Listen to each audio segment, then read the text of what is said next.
Hello guys, welcome back to Scholars Odyssey. आज की इस वीडियो में हम एक famous work Death of a Salesman को डिस्कस करेंगे जिसे अर्थर मिलर ने लिखा था। ये वर्क 1949 में पब्लिश हुआ था और इसकी सेटिंग न्यूयॉर्क में रखी गई है और टाइम पीरियड है 1940s का। सो विदाउट फर्दर डिले हम अपने प्लॉट को डिस्कस करते हैं। ये play American middle class family को दिखाता है। अमेरिकन ड्रीम के इल्यूजन पर बेस्ड है। इसका स्ट्रक्चर रियलिस्टिक भी है और साइकोलॉजिकल भी, क्योंकि प्रेजेंट और पास्ट मेमोरीज को एक साथ मिक्स होती रहती हैं। कहानी शुरू होती है विली लोमन से, जो 63 ईयर्स का है और ट्रैवलिंग सेल्समैन है। वो थका हुआ है, मेंटली डिस्टर्ब है और फाइनेंशियली स्ट्रगल कर रहा है। एक रात वो ट्रिप से जल्दी घर आ जाता है क्योंकि ड्राइविंग करते वक्त उसका ध्यान भटक जाता है। उसकी वाइफ है लिंडा लोमन, जो उसकी बहुत ज़्यादा केयर करती है और उसकी कंडीशन को समझती है। विली के 2 बेटे हैं, बिफ लोमन एंड हैप्पी लोमन। बिफ बड़ा बेटा है जो कभी स्कूल में फुटबॉल स्टार था और विली का फेवरेट भी था। हैप्पी छोटा बेटा है जो हमेशा बिफ के शैडो में रहता है।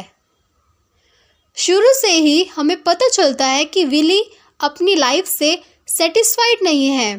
वो हमेशा पास्ट को याद करता है, जब उसके बेटे यंग थे और फ्यूचर ब्राइट लग रहा था। प्ले में प्रेजेंट और पास्ट का डिफरेंस क्लियर नहीं होता। विली अक्सर फ्लैशबैक में चला जाता है। हमें पता चलता है कि विली ने अपने बच्चों को सिखाया है वेल लाइक्ड होना सक्सेस की है। वो बिलीव करता है कि पर्सनैलिटी और चार्म से ही इंसान आगे बढ़ सकता है, लेकिन रियलिटी कुछ और होती है। बिफ स्कूल में मैथ्स में फेल हो जाता है। वो अपने फादर के पास बोस्टन जाता है हेल्प मांगने के लिए, लेकिन वहाँ वो एक शॉकिंग सीन देखता है, विली का अफेयर किसी और औरत के साथ। ये मोमेंट बिफ के लिए टर्निंग पॉइंट बन जाता है। उसका अपने फादर से ट्रस्ट टूट जाता है। वो कॉलेज नहीं जाता और उसकी लाइफ की डायरेक्शन लेस हो जाती है। प्रेजेंट में बिफ 34 ईयर्स का है, लेकिन स्टेबल जॉब नहीं है उसके पास। वो काम भी करता है, लेकिन उसके पास एक परमानेंट सक्सेस जॉब नहीं है। विली को लगता है कि बिफ ने अपनी पोटेंशियल वेस्ट कर दी। दोनों के बीच टेंशन बढ़ती रहती है, फादर और सन के बीच में। ऑफिस में विली का बॉस होवर्ड उसे रिस्पेक्ट नहीं देता। एक दिन विली जॉब से निकाल दिया जाता है। ये उसके लिए बहुत बड़ा शौक होता है। उसने अपनी पूरी लाइफ कंपनी को दे दी, लेकिन एंड में उसे रिप्लेस कर दिया जाता है। यहाँ से प्ले का मेन थीम सामने आता है, कैपिटलिस्ट सोसाइटी इंसान को तब तक वैल्यू देती है जब तक वो यूज़फुल है। विली अपने सक्सेसफुल भाई बेन को याद करता है, जो अफ्रीका गया और रिच बन गया। बेन विली की इमेजिनेशन में आता है और सक्सेस का सिंबल बन जाता है। विली सोचता है कि उसने गलत चॉइस की है अपनी लाइफ में। एक इम्पोर्टेंट सीन में बिफ और विली रेस्टोरेंट में मिलते हैं। बिफ डिसाइड करता है कि वो सच बोल देगा कि वो बिजनेसमैन नहीं बन सका और वो अपने फादर के फेक ड्रीम्स को फॉलो नहीं करेगा। विली सच सुन नहीं पाता, उसके लिए रियलिटी एक्सेप्ट करना मुश्किल होता है।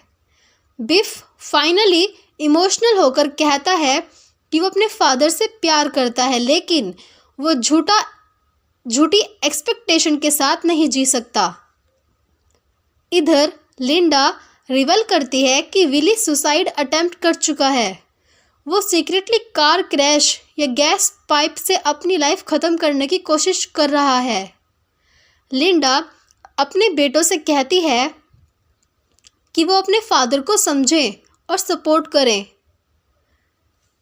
क्लाइमेक्स में विली ये बिलीव कर लेता है कि अगर वो मर जाए तो इंश्योरेंस के पैसे उसकी फैमिली को मिल जाएंगे, बिफ को, और बिफ सक्सेसफुल बन सकता है। उसके दिमाग में ये आइडिया फिक्स हो जाता है। उसकी डेथ ही उसकी फैमिली के लिए गिफ्ट होगी। वो अपनी कार लेकर रात में निकलता है और सुसाइड कर लेता है। फाइनल सीन में फ्यूनरल होता है। विली सोचता है कि उसकी फ्यूनरल में बहुत लोग आएंगे क्योंकि वो वेल लाइक्ड है, लेकिन रियलिटी में सिर्फ फैमिली और उसका एक फ्रेंड चार्ले आता है। बिफ एक्सेप्ट करता है कि उसके फादर गलत सपने देख रहे थे। वो डिसाइड करता है कि वो अपनी रियल आइडेंटिटी एक्सेप्ट करेगा। हैप्पी फिर भी फादर के ड्रीम को कंटिन्यू करने का प्रॉमिस करता है। लिंडा ग्रेव के पास रोती हुई कहती है, वी आर फ्री, क्योंकि घर का लोन फाइनली पे हो चुका होता है। आयरनी ये है कि जब घर फाइनली उनका होता है तब विली नहीं होता। इस प्ले में सबसे बड़ा थीम है अमेरिकन ड्रीम का इल्यूजन। विली बिलीव करता है कि popularity is equal to success, लेकिन रियलिटी में हार्डवर्क और प्रैक्टिकल स्किल इम्पोर्टेंट होती हैं। दूसरा थीम है फादर और सन के बीच में कॉन्फ्लिक्ट। बिफ और विली के बीच में एक्सेप्टेशन और ट्रुथ का क्लैश ट्रेजेडी क्रिएट करता है। Third theme is identity versus illusion. Willy अपने रियल पोजीशन एक्सेप्ट नहीं करता और अपनी इमेजिनेशन में जीता रहता है। और सबसे इमोशनल थीम है सेल्फ वर्थ। क्या इंसान की वैल्यू सिर्फ उसकी अर्निंग से होती है? यहाँ पर हमारी स्टोरी ख़त्म होती है। आई होप आपको ये स्टोरी अच्छे से समझ आई होगी। If you like this video, subscribe, like and share with your friends. Soon we will meet